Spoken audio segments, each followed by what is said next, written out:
Want to go from struggling freelancer to a thriving creator and 10x your impact and income in the process? Watch this exclusive interview with freelancing expert Jay Clouse.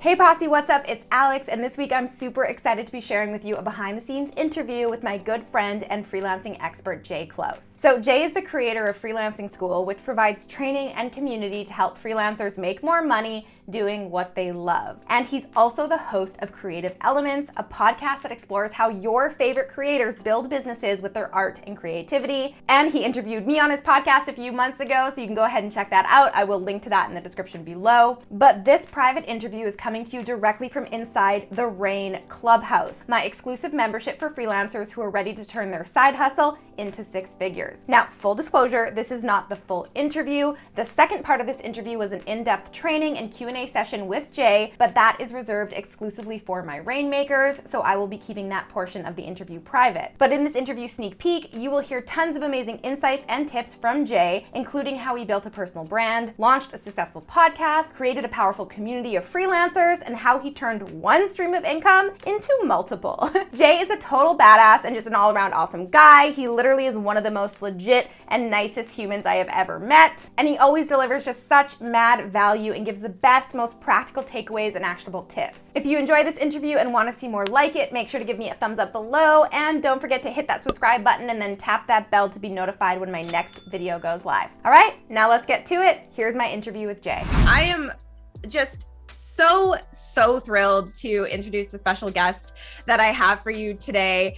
The story of how we met is kind of cool. I did a video back in the day where I shared the top content creators you need to be following for mad inspiration.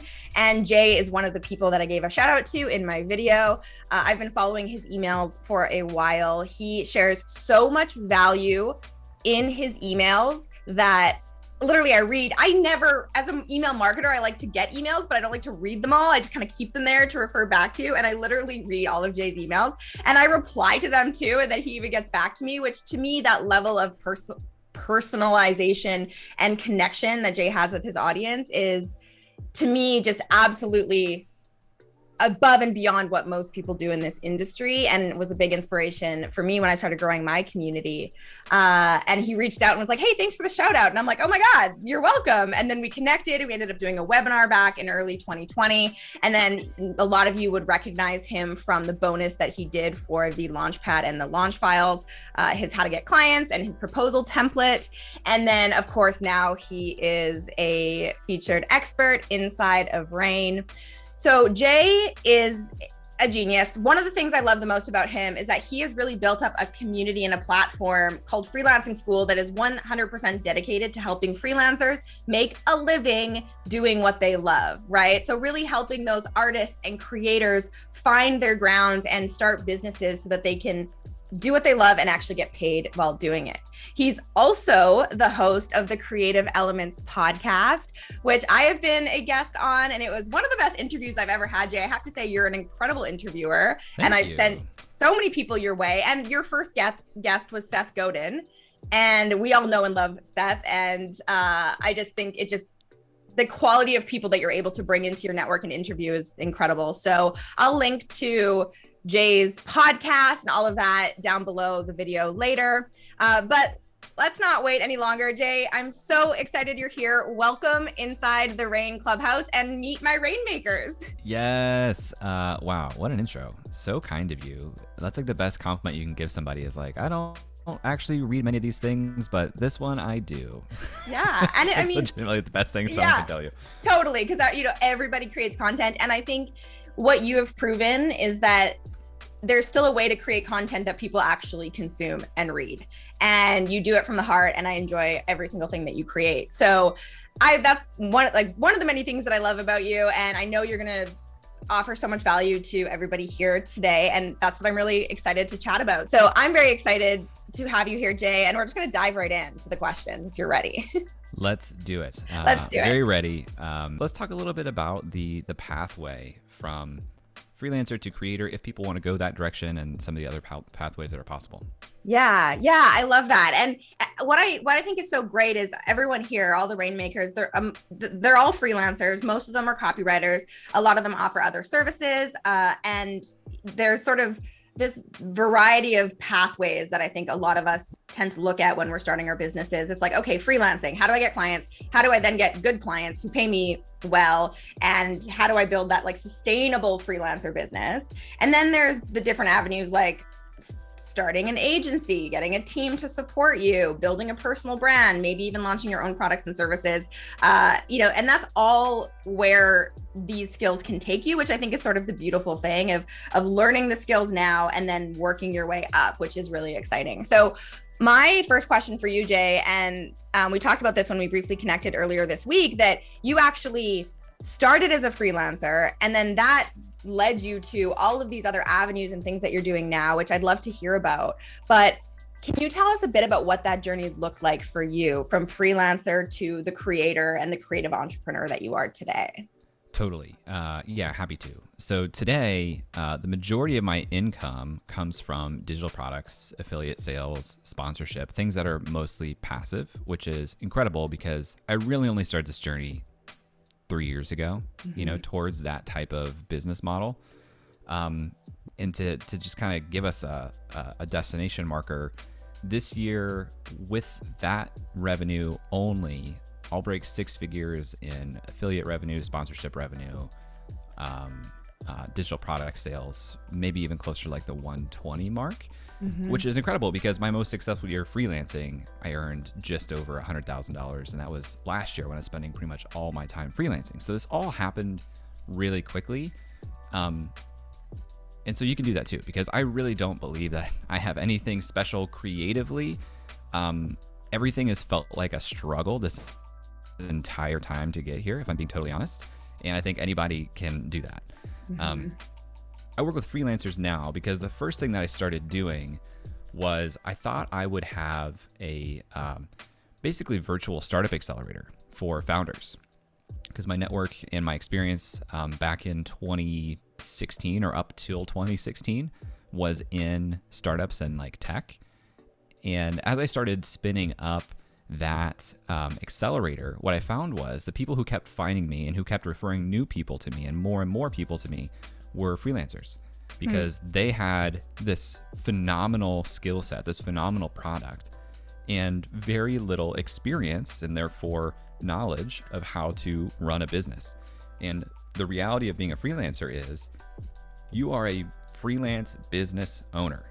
Like you have to embrace being a business owner, or freelancing is not going to reward you with the lifestyle that you want, which is a shame because a lot of people get into this saying, I want more control over everything, who I work with, what I work on, when I work on it. I want more time for myself. I want to work on my own creative projects. Like freelancing is about freedom and flexibility. But if you don't know how to run a business well, then you just don't get those things. You end up working more hours than you worked at a job, maybe even earning less than you were then. And it's not a hard thing to learn. It's just something that you have to make a concerted effort to say, I will learn how to be a business owner and how to run this and operate this so I can have those benefits. Yeah. No, sorry. I'm just agreeing. Everything you're saying, I'm like, oh my God, this is exactly what I wanted to talk about. Yeah. So keep going.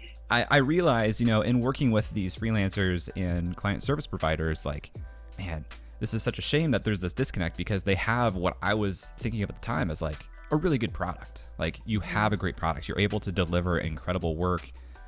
You don't have to be the most talented creative person to make a good living freelancing. You need to be better than your clients. And chances are like you're already miles better than your clients. It's about showing that and having them trust that and then selling those projects. And people have a hard time. They think it's uncomfortable to market themselves, to sell themselves.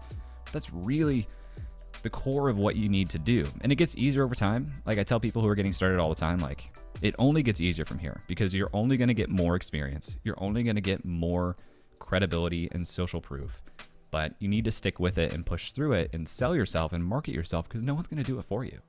And it doesn't have to be uncomfortable. None of it has to be disingenuous. It's all very, very doable, but you have to say like, I am not going to believe that businessy things are antithetical to like creativity. They need to go hand in hand, and that will help get you to where you're going. And so I ended up working with a lot of freelancers that way and helping a lot of them. And I realized, well, I'm teaching the same thing over and over and over again on like a semi-hourly basis to freelancers who don't have a ton of income to continue to pay my hourly rate, because my hourly rate was growing because demand for working with me was growing. So I created some courses for LinkedIn Learning, and then I published them independently on Freelancing School so that people can access this at a much more attainable price point, and I can impact way more people. And that set me on the path of other digital products. It set me on the path of creating content. It set me on the path of podcasting in a small way.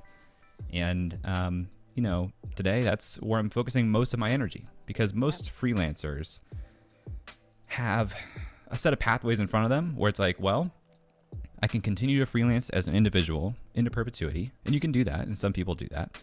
But more people choose one of three other paths, which are I'm going to staff up and build an agency that's bigger than me, or I'm going to try to build something with more leveraged income through digital products, or you know what, I just want to go get a job again because that gave me more security, that gave me more flexibility, because it gave me a hard bounds of like 9 to 5, and after 5, that time was my own.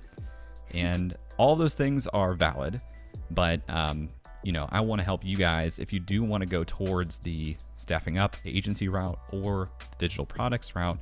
I want to talk a little bit about, how you can do that. I love everything you said. Oh my gosh. Okay. So first couple things I want to say too is when you talk about the mindset between kind of freelancer and business owner, and I had conversations with a few of you over the last couple of weeks where as soon as you can really split up the two, which is silly because right now it's you, like you are your business. And so it's a very funny separation that you have to make in your mind as like, this is what you do and this is who you are.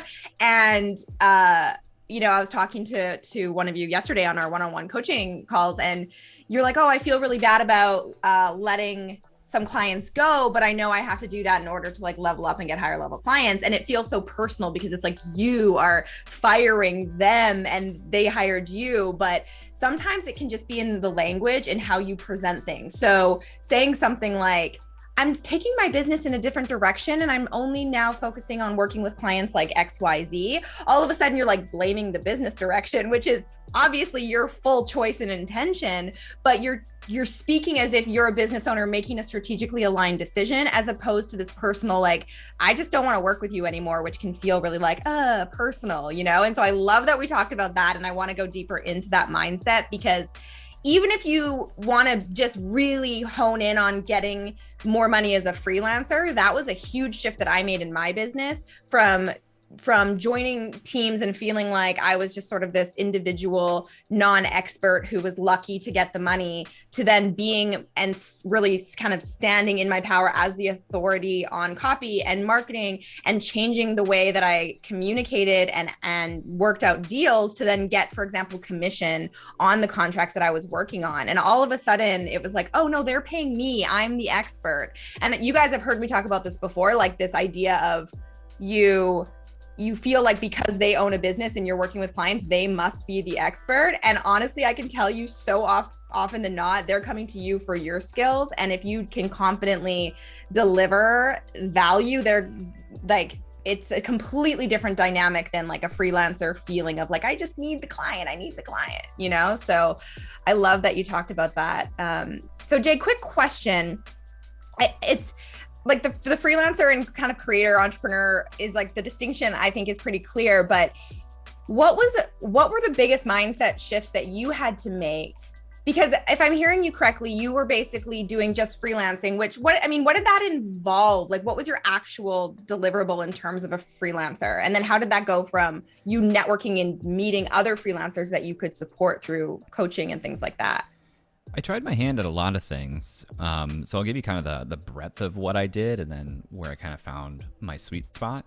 I did everything from, I helped a client pick a name for his company. That was literally my first freelance project. Wow. Because he was just like, you're creative, you're good with words. Can you help me pick a name for my company? And I was like, yes, I think I can do that. Yeah. And I invented that process on the fly, and it became a really fun project where like I created a spreadsheet where I'm taking common words and then automatically generating like, what if I had a prefix onto it and a suffix onto it? And I what do are that those all the time. combinations? Yeah. It's so fun. It's the It's best. so fun. But not something I wanted to hang my hat on and be like, this is what I'm doing now. I'm I just name going to name businesses. companies. Yeah. Would be cool, but probably a little bit harder to market. Then I helped with some podcast production, and that was pretty fun. But all the while, I was listening to like, what are people coming to me asking if I can help them with, even if it's just like on a what they think could be a free basis. Like, that's a signal of people think 100%. I'm good at this thing, and I should lean into that. And what it turned into was website development, copywriting, and actually the intersection of the two. Like, how can you help my website integrate with my email marketing system? How can you help me put in place some sequences to make that work?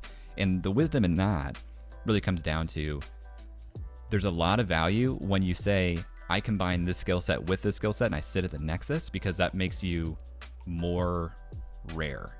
You know, if you can the say unicorn. I'm really good at website copy, but also in a way that converts into an email system that I can set up for you, and I can write the copy of that email so that will convert to this outcome. That gets really, really compelling, because now instead of hiring 2 people, they can hire 1. Totally. And there's like fewer points of failure because there's not communication between the two also. Yeah. So that's where I spent a lot of my time. And sometimes they're like, you know what, I just want you to build me a WordPress website, and that's it, because I don't need or want a marketing system right now. And I was like, okay, if that's what you want, I'll do that. Yeah. and I did that. But then a lot of it became coaching. I did a lot of freelance coaching for other freelancers about how to set up their business and sell projects.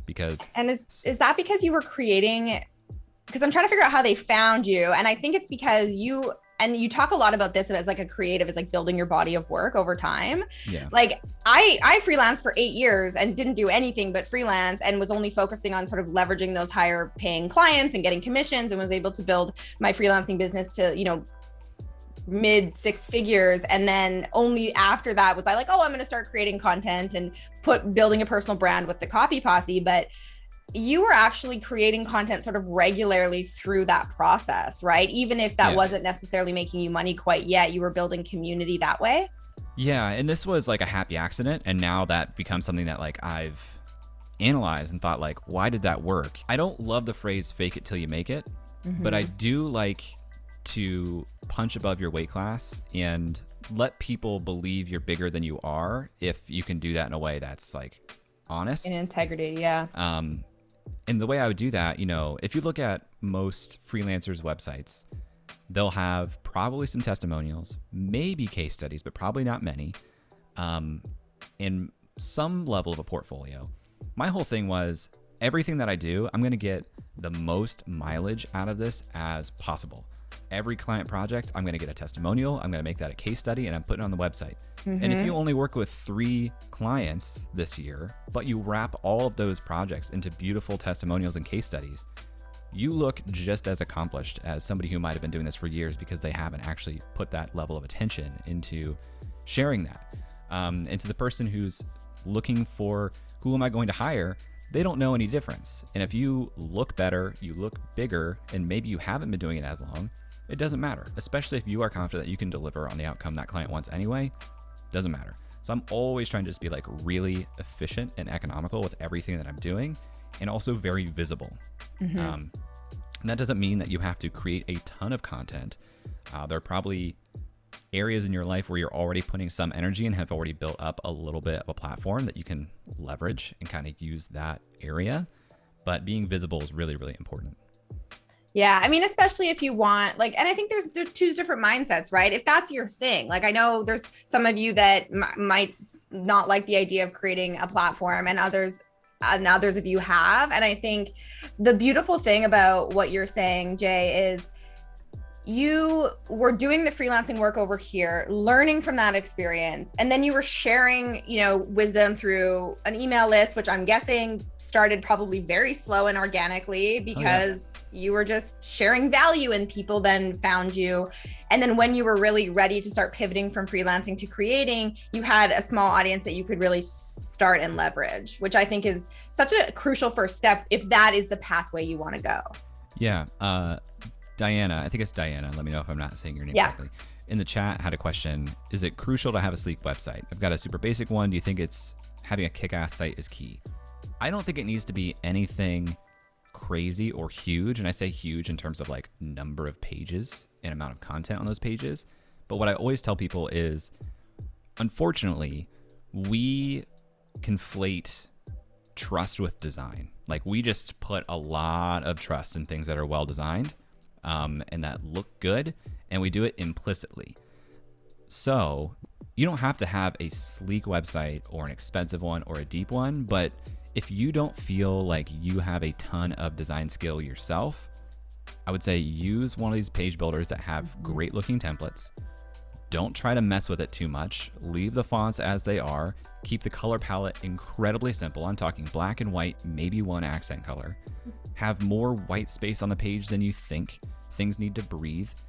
And, you're going to be ahead of most people if you do that. If you don't try to get too cute with it, if you're not a designer yourself, like we see things and we know like this isn't what I think it should be. Even if I can't explain why something isn't designed as well as I think it should be, there's like a red flag going off my mind of like something here is off, and I will lose trust in you even if you are a copywriter and I'm talking about the design of your website. Right. Unfortunately, I will have some level of trust that's impacted by the design of your website. So keep it really simple. If this is not your strong point, use a template, simplify the colors, and make the copy kick ass. Make the copy kick ass. You don't even need that much visuals. Have a photo of you.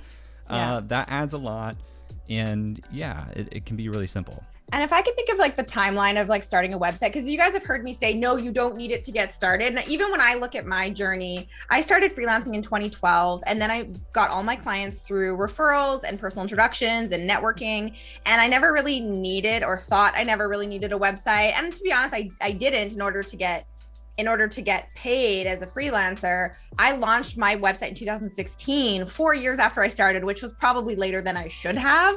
But my biggest hang up with that was like, what am I going to put on it? Like, I sort of felt like I'm not trying to get more clients. I was capped out. What's the point? But just to Jay's point, I reached out to all of my clients. I got testimonials, and literally my website was like, here's who I am. Here's what I do, and then here's some testimonials. It was so simple, but I think, if I had to come up with a timeline for you guys, I would be like, get a handful of clients, do a great job, get testimonials, then build your first website so that you have somewhere to put them. And then that just becomes this like constantly updating kind of page that you can have to showcase to new clients. Yeah. Great. So we'll ask just a couple more questions and then we'll move on to the second half of the presentation, which is your slides. But what advice would you give to someone who is feeling a little bit of that imposter syndrome? As a new freelancer, it takes time to really own that expert mentality. And, you're hopping on a discovery call and you're like, oh my God, like I feel so uncomfortable. I'm just going to be happy if they hire me. What advice would you give to someone who's experiencing that imposter syndrome early on in their freelancing career? Well, number one, everybody feels it. So you're not alone, and it's common and it's okay. Number two, the tough love answer of this is that's something that clients intuit, and it's going to impact the quality of the calls if you can't show some confidence. Mm-hmm. They need to feel that you are confident that you can deliver a result, because if they don't feel that from you, why would they believe it? So, you're going to have calls and days where you're just off, and that's okay. And sometimes that means you lost a project. Sometimes it means, I need to schedule a second call. But it's a practice. It's something you get better at. One of the biggest skills of being a business owner generally is resilience. Like, bad days happen all the time. Things don't go your way. It's just the way it is. But like I said earlier, it only gets easier. And so right now, if you're feeling that way, like, stick it out, power through. It'll get easier. It will. But you do need to have some confidence, and confidence comes from experience too. Frankly, like as you get things done and you look at your work and you're like, wow, this is really good. And a client tells you, wow, this was really good. Now you have that to build from. And on days when even after you've had those experiences, you're still feeling not confident. People in the chat were talking about an email file earlier. keep a file of things that made you feel good when they happened so you can return to that and use that as energy. Because sometimes you need to be reminded. I just reset up my entire personal business dashboard in Notion this week to force myself to do more reflecting on small wins and things that have gone well, so that even at the end of long days when I feel like life just kicked my butt, I can look and be like, oh, but look at all these things I got done actually. And it's really helpful. Yeah, I absolutely love that. Well, what did I tell you? Jay always brings so much tried and true knowledge, super practical tips, and incredible wisdom in all of the content that he provides. What was your number one takeaway from this interview? Comment below and let me know. Jay will definitely be in the comments checking them out too, so you can tell him how much you enjoyed this interview. Now, I will see you again next week. Until then, I'm Alex. Ciao for now. All right, guys, if you enjoyed that video, make sure to check out the next one from me right here. And you can click right here to get a free gift. From launching my YouTube channel, to scaling my copywriting business, to creating multiple products and growing a 7-figure brand from scratch, these are the 7 biggest lessons I learned along the way.